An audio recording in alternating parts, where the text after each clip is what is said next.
जय गुरु जी। सत्संग by Jaya aunty on 4th August 2018। Guru जी के समझाने के तरीके को हम इंसान भी यदि अपना लें तो कभी कोई गलत राह नहीं लेगा। कोई भी समस्या आती है, गुरु जी के सामने बैठकर बात कर लो, उसके लिए किस तरह से बढ़ना है ये समझ आ जाता है।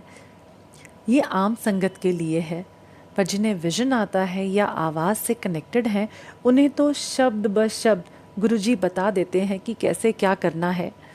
आम संगत किस तरह से अपने अंदर की आवाज़ को सुनने की कोशिश करे और गुरुजी को सुनना शुरू कर दे, यही इन पोस्ट के लिखने का मकसद है। एक बार हम अपनी अंतरात्मा से जुड़ गए, फिर हमें किसी से कुछ पूछने की ज़रूरत नहीं पड़ेगी। हमारा सवाल और परमात्मा का जवाब हमारी आत्मा द्वारा यही चलता रहेगा।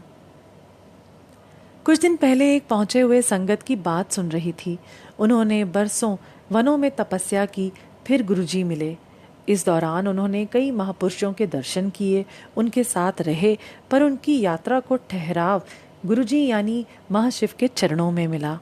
उन्होंने हम संगत को समझने के लिए एक बात कही कि हम बड़े भाग्यशाली हैं कि हमें गुरुजी इतनी आसानी से मिल गए हैं। कोई उनसे पूछे कि किस विकट तपस्या के बाद गुरुजी के दर्शन हुए। यहाँ उनकी बात से थोड़ा अलग कह रही हूँ कि गुरुजी हमें आसानी से मिल गए तो हम इनकी महत्ता को समझ नहीं पा रहे हैं।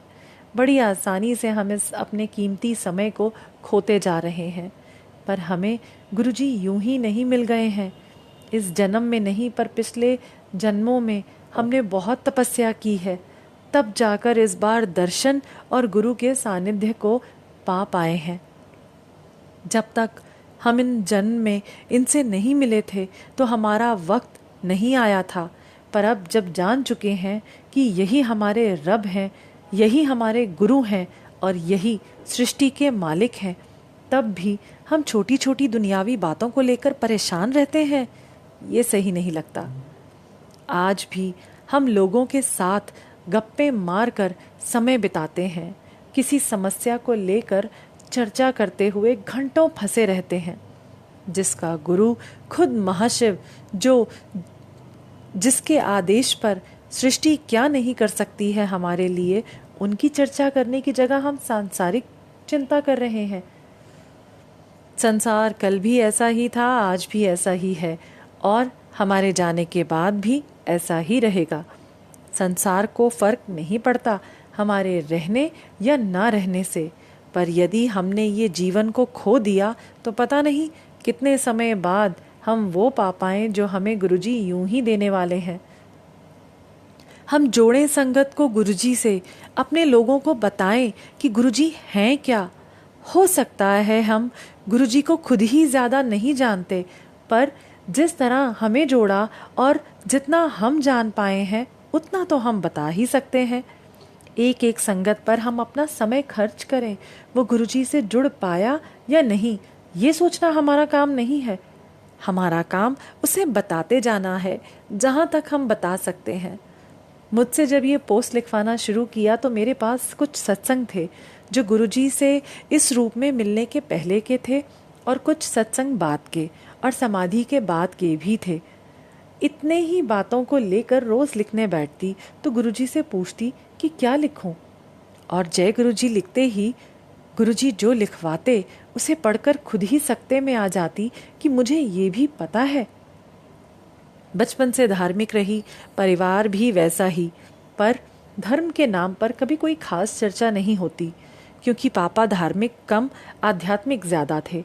वो शायद 10 मिनट से ज़्यादा कोई मंत्र जाप कभी उन्हें करते नहीं दिखे, पर उन्होंने किसी को तकलीफ़ पहुंचाई हो ये नहीं देखा। सिर्फ मेरी माँ को जो तकलीफ़ हुई हो, उसके अलावा सारी दुनिया के लिए अच्छे थे। आज समझ आता है कि माँ के कर्म कटाने के लिए ही वो सब था। गुरुजी महाशिव हैं सुना, पर इसका मतलब नहीं जानती थी। गुरुओं के साथ कैसे पेश आते हैं नहीं जानती थी, पर गुरुजी आत्मा से कनेक्ट कर देते थे, और यहाँ लिखते हुए मुझे महसूस हो जाता था कि ये सब तो मुझे पता है और मेरा व्यवहार भी उसी के अनुरूप ही है। कहने का तात्पर्य है कि हम सभी संगत बरसों अच्छी खासी तपस्या करके ही यहाँ पहुँचे हुए हैं। अब ज़रूरत है ध्यान में उतरकर अपने खोए हुए उस लिंक को पाने की। सब कुछ हमारा स्वतः होता जाएगा।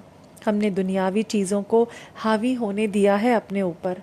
अपने को इन सब से थोड़ा दूर करके खुद ही खुद को पा पाएंगे। और हमारी यात्रा भी तो वही है। कर्म कैसे कटेंगे और उसे हम कैसे सह पाएंगे, ये गुरुजी करते हैं। हम तो बस हाँ कहना सीखें। आज हम अपने काम को 2 घंटे ब्रेक नहीं देना चाहते, क्योंकि वो हमारी कमाई यानी रोजी रोटी का स्रोत है। कहते हैं कि भगवान ने अपने कर्म को निष्ठा से करने को कहा है, यानी जब हमारे पास फ्री समय होगा तब हम इनके पास आएंगे। यदि ऐसा ही है तो शब्द वाणियों में ये क्यों कहा जाता कि जिसने काम की जगह गुरु को ज़्यादा इम्पोर्टेंस दी, यानी गुरु की सेवा में, गुरु को सुनने के लिए या गुरु के ध्यान में अपने काम को भुला दिया या फिर छोड़ दिया, गुरु उसका काम करने स्वयं पहुंच गए। ये सब हमारे मन और दिमाग का खेल है। हम यदि किसी अपने से मिलने जाते हैं तो वो भी हमें खाली हाथ नहीं भेजता। सृष्टि के मालिक से हम मिलने जाएंगे और वो हमारा नुकसान करा देगा, ये कैसे संभव है? चाहे यंग बच्चे हों या हम व्यावसायिक लोग, गुरु के लिए पहले कुछ छोड़ कर तो देखें। गुरु किस तरह उसका कई गुना ज्यादा हम तक भेजेगा, हम शुक्राना ही करते जाएंगे। हाँ, यदि हम लोभ से ऐसा कोई कदम उठा रहे हैं कि गुरुजी के सत्संग के लिए आज हमने दुकान बंद करी और अब गुरुजी दुगनी कमाई कराएंगे, तो शायद ऐसा ना हो पाए। गुरु या भगवान हमारे भाव को देखते हैं, हमारी सोच की मजबूती को परखते हैं, फिर जाकर ब्लेस करते हैं। हमें ब्लेसिंग्स लेना सीखना होगा और ब्लेसिंग्स संभालना भी। हर सत्संग गुरुजी का ब्लेस्ड होता है, वहाँ से कोई खाली हाथ नहीं आता। जो जिस भाव से रहता है उसी के हिसाब से पाता है। गुरुजी तो सभी पर बराबर ब्लेसिंग्स बरसा रहे हैं, पर हमारी अपनी झोली जितनी लेने लायक होगी उतना ही तो हम तक आ पाएगा।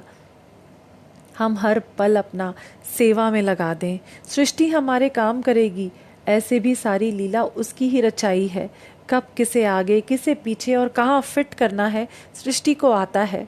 हमें बस भरोसा करना होगा कि चीज़ें हमारे करने या नहीं करने पर निर्भर नहीं है। ये तो बस होता जाएगा।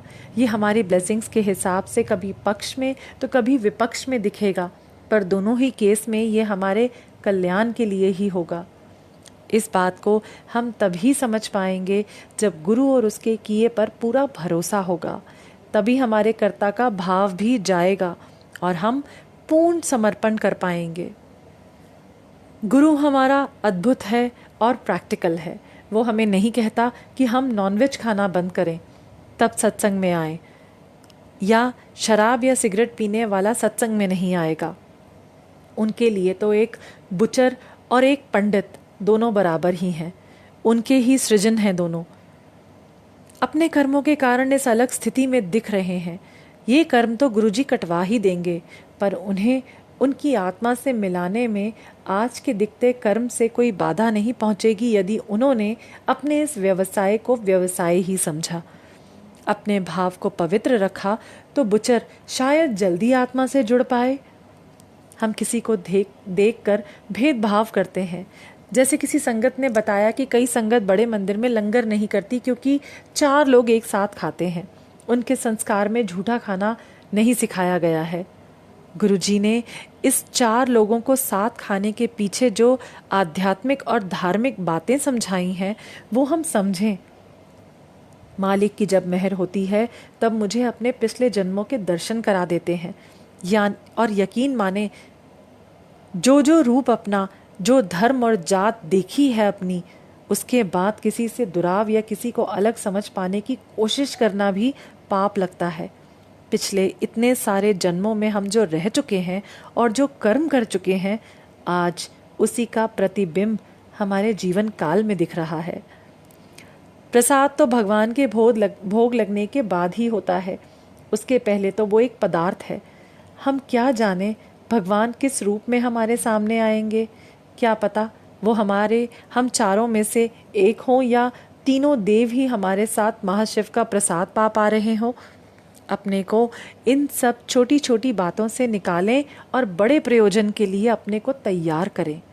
महाशिव रोज रोज नहीं आते, धरती पर आए हैं तो अपना कल्याण हम करा लें। जय गुरु जी।